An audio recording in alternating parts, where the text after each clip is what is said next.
Did you miss your deadline to renew your Medicaid coverage? You can still send your completed annual review form to Healthy Connections Medicaid. You may be assigned to another health plan, but you can ask to come back to First Choice within 60 days of renewed Medicaid eligibility. It's your family. It's your choice. First Choice is the right choice. Renew and choose us. Visit selecthealthofsc.com/renew to learn more. How long was Neil Armstrong actually on the moon? When did Europe start speaking English? Did Marco Polo really go to China? CuriosityStream is the streaming service for all things history, plus science, wildlife, and more. What's the real story behind the Mona Lisa? We've got that. What caused the collapse of Rome? We know. Where did we find mankind's earliest ancestor? Come find out. For the holidays, give the gift of curiosity with 25% off gift cards for your curious cohorts. It's holiday shopping season at curiositystream.com/gift. The Equitable Life Assurance Society presents This Is Your FBI.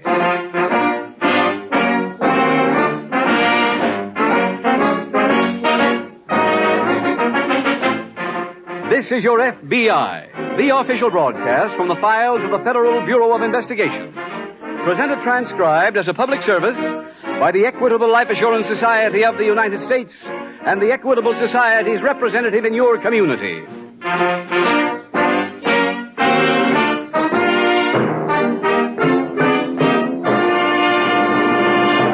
The Equitable Life Assurance Society has nearly 8,000 trained representatives from coast to coast, serving over 4 million members.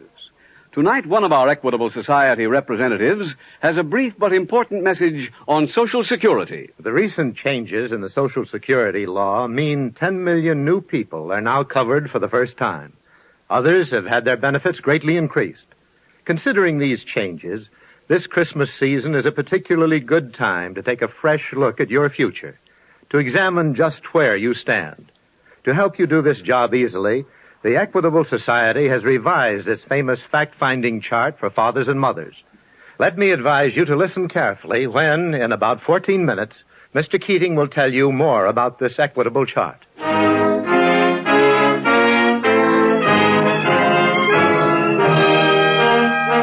Tonight, FBI file number 298. Its subject, the Christmas season. Its title, The Return of St. Nick.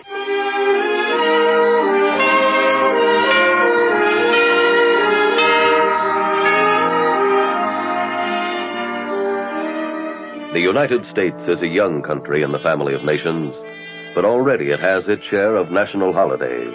Holidays that belong to these 48 states. Those holidays are spaced from February to November. And of every one of those days, it can be said that they belong to the people of the United States exclusively. But there is one legal holiday observed in this country that does not belong to us exclusively, any more than it belongs to any nation. It, too, celebrates a birthday which has come to mean much in the hearts of millions of people. A birthday we call Christmas.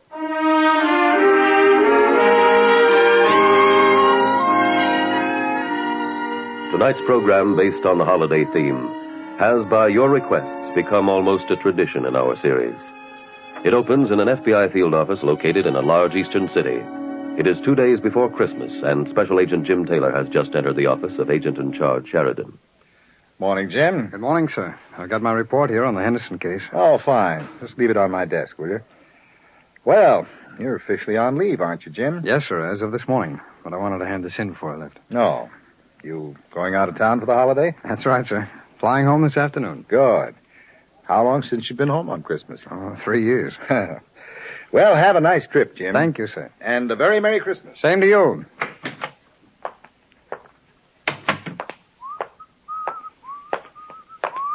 Mister. Yes, what is it, son? Where's the FBI? It's right down there at the end of the hall. Oh, thank you. Oh, wait a minute. What do you want with the FBI, son? Well, we've got some trouble, and I thought they could help us. Well, I'm a special agent. You think I could help? Are you a G-man? That's right. What kind of trouble do you have? Santa Claus is missing. That is trouble. His name is Mr. Norton, and we've got to find him. We've looked all over. Who looked all over? All of us older fellows at the settlement house. We went every place. All of you older fellas, huh? How old are you, son? I'll be 10 next month. I see. Can you help us, mister? Well, I don't know. But I'll tell you what we'll do first. Let's get downstairs and get an ice cream soda, and you can tell me the whole story.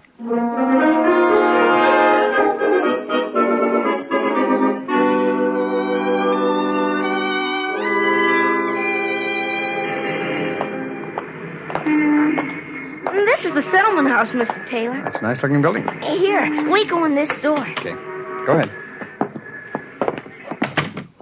Mr. Williams' office is in there. He's a nice man. I'm sure he is. A store here? Yes, but first we must knock. Oh, I didn't know that. Come in. Hello, Mr. Williams. Hello, Eddie. This is Mr. Taylor. How do you do, Mr. Taylor? Glad to meet you, sir. Mr. Taylor is a G-man. He is? Yes, I got him to help us find Mr. Norton. Oh, I see. I've got to run now. Choir practice starts in 10 minutes. All right, Eddie, you go ahead. I'll explain everything to Mr. Taylor. I'll see you later, Eddie. Okay, Mr. Taylor. I'm sorry you were bothered by Eddie, Mr. Taylor. Oh, it's no bother at all, Mr. Williams. Eddie made me feel genuinely concerned. I'm sure he did. We're all very concerned about Mr. Norton. Well, if there's anything at all I can do, unofficially, of course, I'd be very happy to. That's very nice of you. What happened to this Mr. Norton? Who is he? Well, Pop Norton has worked here at the settlement house longer than anyone can remember. I've been here 15 years, and he was here when I came. I see. How old would you say he is? Well, I'd guess around 60 or 65. And his job? Nothing in particular. He did odd jobs around the house in return for his room and board and a few dollars a month. The biggest job he had was being Santa Claus every year at the Christmas party.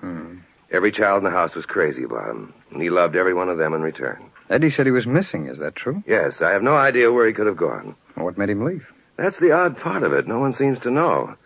Yesterday, he sent in one of the boys with a note to me saying he was leaving immediately. I see. I went to his room, and he was gone.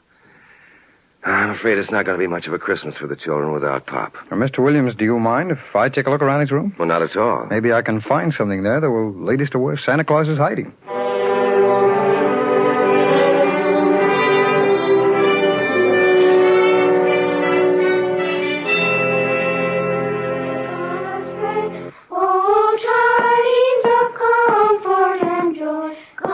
Mr. Williams. Mr. Williams, may I see you for a moment? Oh, certainly. Keep singing, boys. Did you find anything in Mr. Norton's room, Mr. Taylor? No, not a thing. The room was cleaned out. Tell me, what do you know about Mr. Norton? What did he do on his day off? Who were his friends? Well, he never took a day off that I can remember. Oh? The only pleasure he got out of life, besides serving the kids, was reading. He always had 3 or 4 books from the library down the street. Well, I have a hunch Mr. Norton isn't going to be too difficult to find. And why do you say that? Well, from what you've told me, he's a man of about, 60 with no outside interests. Only thing he likes are reading and children. That kind of a man doesn't usually run very far. Pardon me. All right, boys, you can rest a while. Sorry, Mr. Taylor, please go on. Well, I was about to say that I think he's probably still here in the neighborhood. Mr. Taylor! Oh, Mr. Taylor! Hello, Eddie. Excuse me. What is it, Eddie? I've been working on the case. Ah, good for you. What did you find? I spoke to a boy who saw Pop just before he left. Well, that's fine, Eddie. What did he say? He told me that he was playing with Pop yesterday when 2 ladies came into the gym. 2 ladies? Yes. Pop saw him and he went and hid in a closet until they went away. When was this, Eddie? Just before milk. Just before milk? Well, that's at 4 o'clock. They all get milk and cookies. Oh, I see. Well, thank you, Eddie. You've been a big help. Well, you're welcome, Mr. Taylor. Oh, now, stay here a minute, Eddie. I've got another job for you. Gee, thanks. Mr. Williams, do you know these 2 women who came here yesterday? One of them was a Mrs. Chester. She's on the board of governors. She brought a wealthy friend of hers to try to interest her in contributing to the house. I see. And do you know this friend's name? No, I don't, but I can find it out for Mrs. Chester. Oh, I'd appreciate you doing that. Eddie, you ready for your assignment? Oh, yes, sir. Anything. All right. I want you to go to the library down the street and see if Mr. Norton is there. Yes, sir. And if he's not there, you wait around for him. I think he might come in for some new books.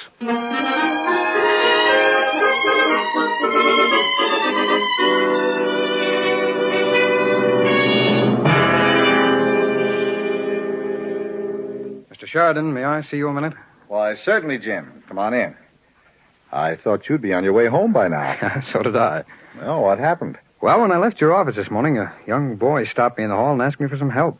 Yeah? Well, what kind of help? Well, he belongs to the Murray Street Settlement House, and it seems that their Santa Claus has disappeared.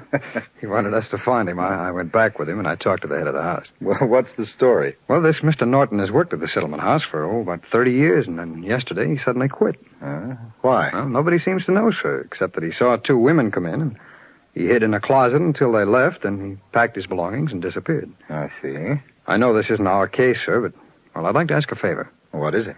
We have no picture of this man, sir, and I'd like to have an artist go over to the settlement house, talk to the kids, and make up a composite picture of Mr. Norton. Well, what do you want that for? Well, I have a hunch that Mr. Norton's still in the neighborhood. I'd like to circulate the picture and see if we can't get him back to the settlement house in time to be Santa Claus again this year. Well, now, what about your trip home, Jim? Oh, it can wait a day. I don't mind. All right. Go ahead. We'll find an artist, and more than that, you can use any facilities we've got. Thank you very much. Sheridan speaking. Is Mr. Taylor there? Yes, just a moment. It's for you, Jim. Oh, thank you, sir.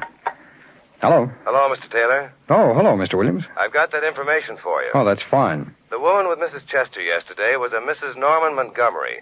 She lives at 310 North Jackson Avenue. Mrs. Norman Montgomery, 310 North Jackson.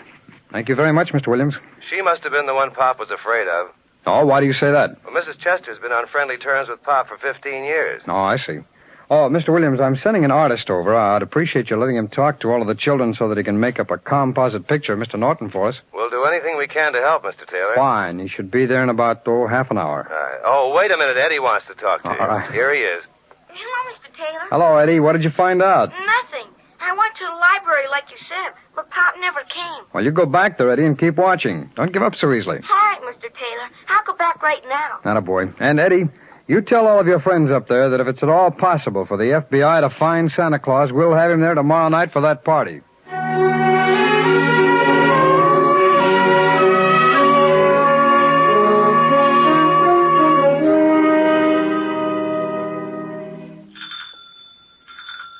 Just a moment, please.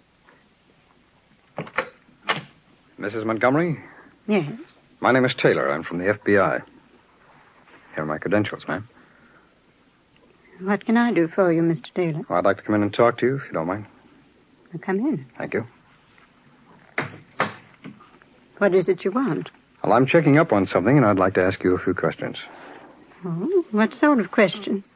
Well, the first one would be, were you at the Murray Street Settlement House yesterday? Oh, yes, I was, with Mrs. Chester. What has that to do with you? Well, it has nothing to do with me, Mrs. Montgomery, but it might have something to do with the man who disappeared. What are you talking about? Well, this man who disappeared seemed to be afraid of being seen by you, according to what I can gather. Why? Well, that's merely a theory, Mrs. Montgomery. Why would he be afraid of me? Well, that's what we don't know. Who is this man? Well, this is a composite picture made by one of the artists in our office. There you are. What? Do you recognize him? Yes, I do. I haven't seen or talked with him in 30 years, but I know him. Oh, who is he? He's my brother, Kenneth. Well, why would your own brother try to avoid you? He had a good reason. What's that, Mrs. Montgomery? Kenneth is a common thief.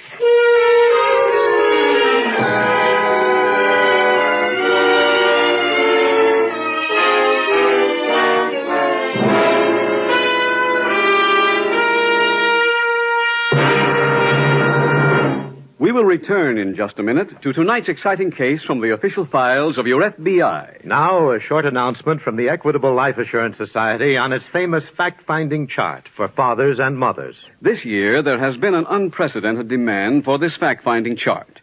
Our revised 1950 edition is practically exhausted. So, better make a note to ask your Equitable Society representative for your copy right away. This is the last time you will be reminded to do so on this program.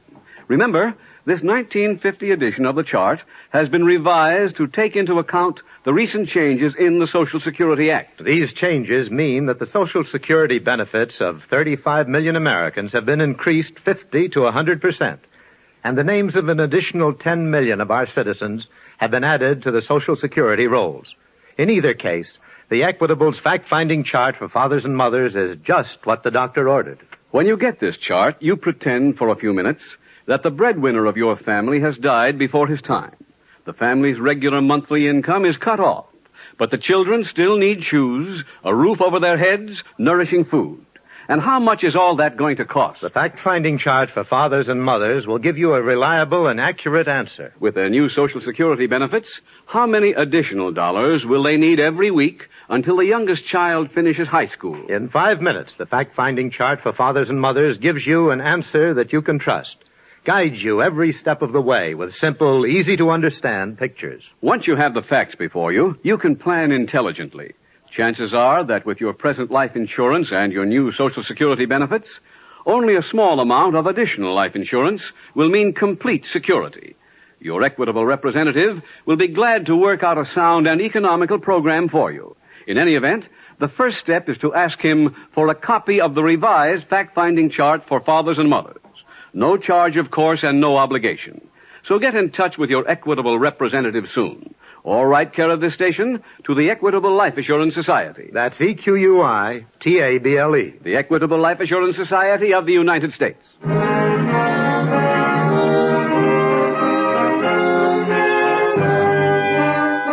And now back to the FBI file, The Return of St. Nick.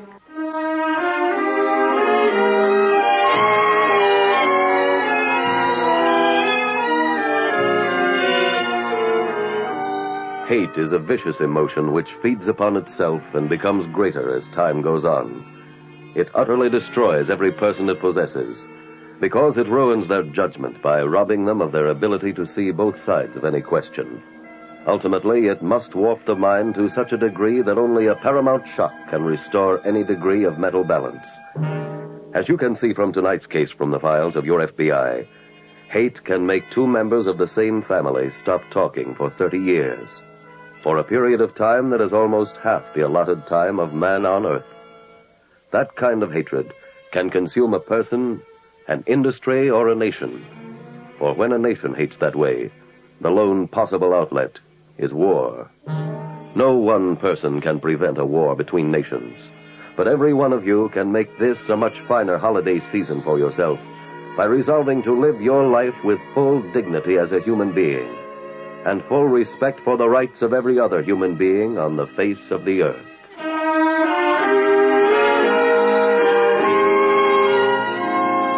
Tonight's file continues in the apartment of Mrs. Montgomery. Mr. Taylor, I assume that your business with me is concluded.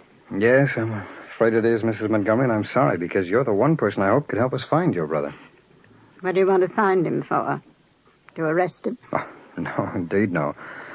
No, until his disappearance, he worked at the Murray Street Settlement House, and the children there love him. It's very important to them that he be found so that he can play Santa Claus at their Christmas party. Well, I haven't seen him for 30 years. I have no idea where he might be, and frankly, I don't care. Mrs. Montgomery, why do you believe your brother is a thief? Would you mind telling me? Well, if you'll promise to keep it confidential. I naturally want no publicity. No, I assure you, your story will not be publicized. Oh, very well. More than 30 years ago, shortly after my father's death, Kenneth forged my name to a check for $10,000. How did you find out that he did it? It was perfectly obvious. He was an irresponsible young man, and shortly after the forgery, he suddenly had a lot of money. Anyone ask him where he got it? Yes, he said he made it as a result of an investment. Of course, that was a lie. Did you discover the forgery yourself, Mrs. Montgomery? No, I didn't, but a Mr. Bryant, who was the executor of my father's estate and an old friend of the family's, found out about it. And he came and told me. Now, you never prosecuted the matter? No, Mr. Bryant convinced me that I shouldn't risk ruining our family's name. Mrs. Montgomery, did it ever occur to you that your brother might have been telling you the truth? He couldn't have. Well, if you don't mind my saying so, I think that anyone who has his record with children deserves more of a break than that. Do you by any chance still have that forged check? Yes, I have it. And would you have any samples of your brother's handwriting of that period? Yes, I kept all of the papers in the case in a special file. Do you have that file handy? Yes. I wonder if I might borrow it. For what purpose? Oh, I'd like to see if a hunch I have about your brother's innocence is correct.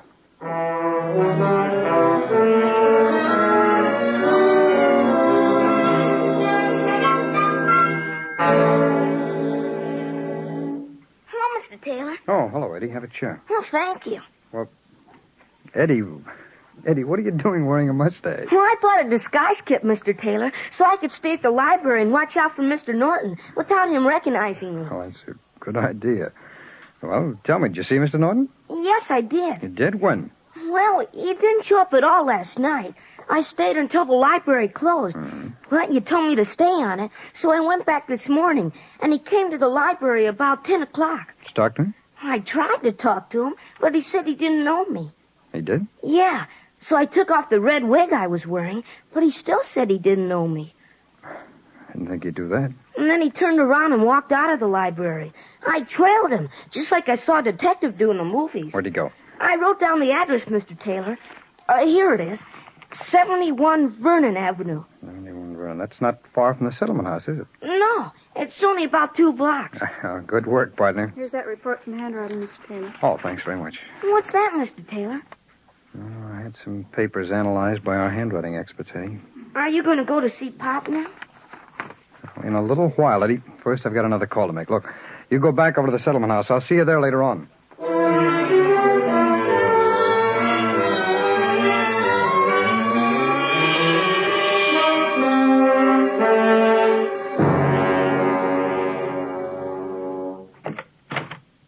Good morning, Mrs. Montgomery.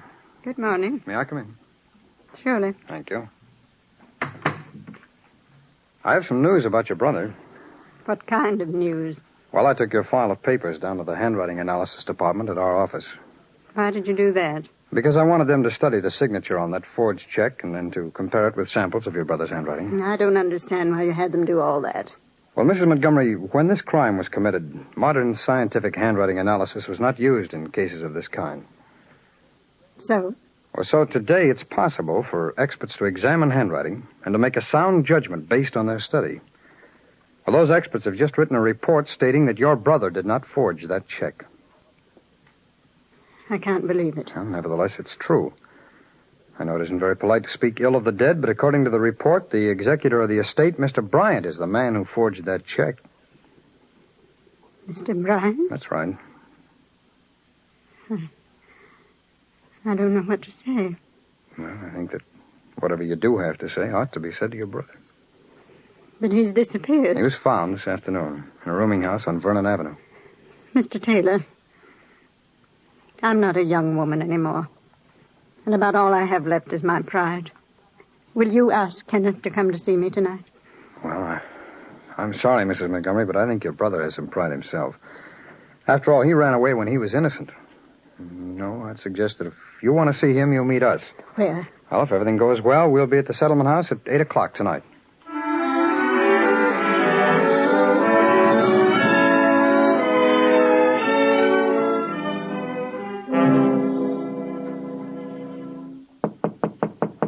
Who's there? Mr. Norton? That's right. Well, I'd like to talk to you, sir. Come in. Thank you. Mr. Norton, I'm from the FBI. Here are my credentials. Well, what do you want here? Well, I came up to ask you to come back to the settlement house. I'm sorry, but I don't think that's any of your business. You're quite right, sir. It isn't. May I ask you a question? What is it? Why did you leave? Oh, well, I just got tired of listening to all those kids yelling and screaming in my ears. I find it pretty difficult to believe, sir, that anyone who spent 30 years with children as you have would suddenly get to dislike them that much. Well, maybe that's not the reason.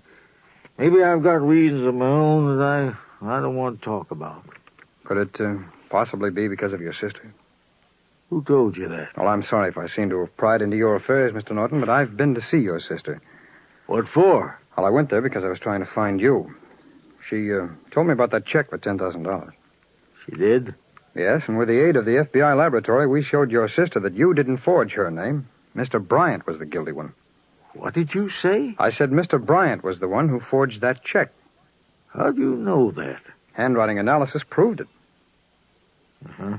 You told this to my sister? Yes, sir.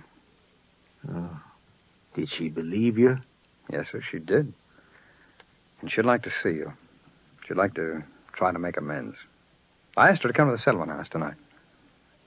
I don't want to see her. Oh, no, Mr. Norton. No. Mr. Norton, it's Christmas Eve. This is no time to feel that way. If she's coming to the settlement house, I won't go back. Oh, now look, Mr. Norton, you're not going to let all of those kids down. Well, I just come on, told please, you that put on I your won't. coat. Now, if we hurry, we can get there for the beginning of the party.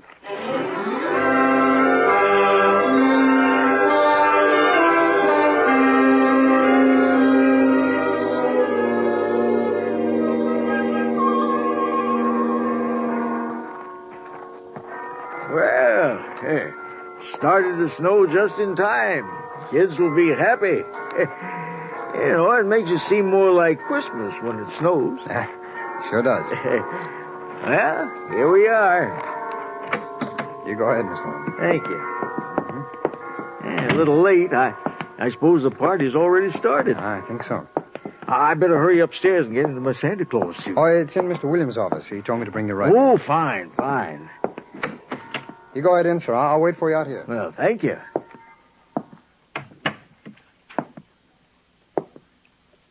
Hello, Kenneth. Grace.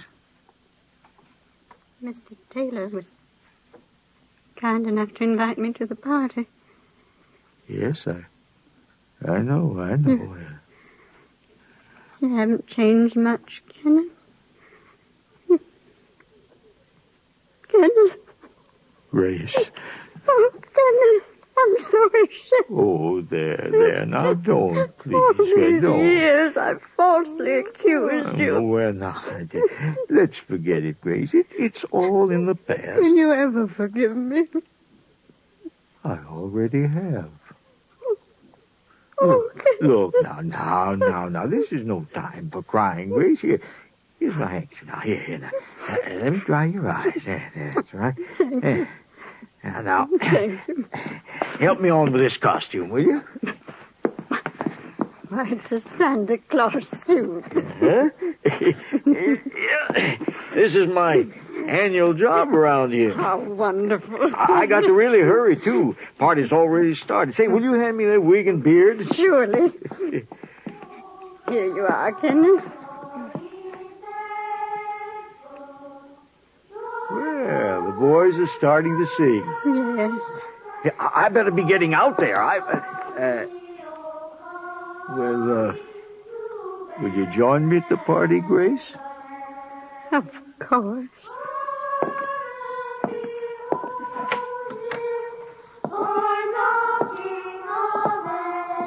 The boys are waiting for you, Mr. Norton. I know. Merry Christmas, sir. Merry Christmas, Mr. Taylor.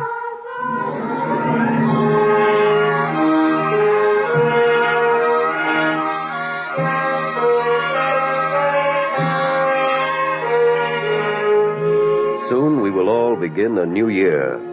A year that can bring us happiness, prosperity, and a rich, full life. But those goals cannot be attained without work, without hard work and long concentration. There are few bits of advice that are applicable to everyone, but there can be no doubt that for each of us, life will be richer and fuller if we follow one set rule. If we live every day during the coming year with the love and kindness in our hearts that we have on Christmas Eve. For in that way lies peace on earth, goodwill toward man.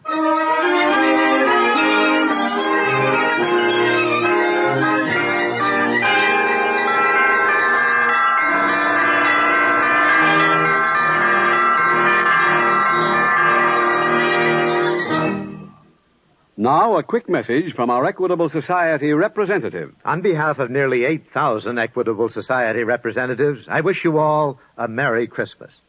Next week, phone or drop a note to your nearest Equitable man. He'll be glad to bring you the fact-finding chart for fathers and mothers, revised to fit the new Social Security benefits. Or send a postcard, care of this radio station, to the Equitable Life Assurance Society of the United States.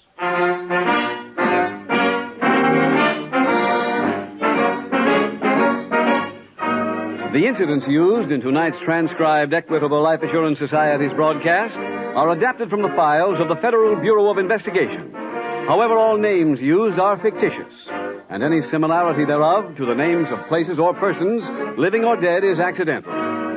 Tonight, the music was composed and conducted by Frederick Steiner. The author was Jerry D. Lewis. Your narrator was William Woodson, and Special Agent Taylor was played by Stacey Harris. Others in the cast were Victor Rodman, Jeffrey Silver, Peggy Weber, Roland Winters, and Carlton Young. This Is Your FBI is a Jerry Devine production. This is Larry Keating wishing you a Merry, Merry Christmas from the Equitable Life Assurance Society of the United States and the Equitable Society's representative in your community, and inviting you to tune in again next week at the same time to This Is Your FBI. Stay tuned for the adventures of Ozzie and Harriet, There's fun for the whole family when Ozzie and Harriet come your way next. Breast milk science. It's a thing. And it's our thing. We're ByHeart. We're an infant formula company on a mission to get a lot closer to the most super food on the planet. Breast milk. Our patented protein blend has more of the important and most abundant proteins found in breast milk. We're the first and only U.S.-made formula to use organic, grass-fed whole milk, not skim. We make our formula in our own factories in Iowa, Oregon, and Pennsylvania, using a small batch manufacturing process that works to preserve the integrity of our ingredients. We ran the largest clinical trial by a new infant formula company in 25 years, and clinically proved benefits like easier digestion, less gas, and softer poops versus a leading infant formula. We were the first infant formula company to earn the Clean Label Project Purity Award. And while we've put a lot into ByHeart, there's a long list of things you won't see on our ingredient list, like no corn syrup, no maltodextrin, no GMO ingredients, no soy, no palm oil. ByHeart, a better formula for formula. Learn more at byheart.com. Lucky Land Casino, asking people, what's the weirdest place you've gotten lucky? Lucky? In line at the deli, I guess? Aha, in my dentist's office. More than once, actually. Do I have to say? Yes, you do. In the car before my kids' PTA meeting. Really? Yes. Excuse me, what's the weirdest place you've gotten lucky? I never win and tell. Well, there you have it. You can get lucky anywhere, playing at LuckyLandSlots.com. Play for free right now. Are you feeling lucky? No purchase necessary. Void where prohibited by law. 18+. Terms and conditions apply. See website for details.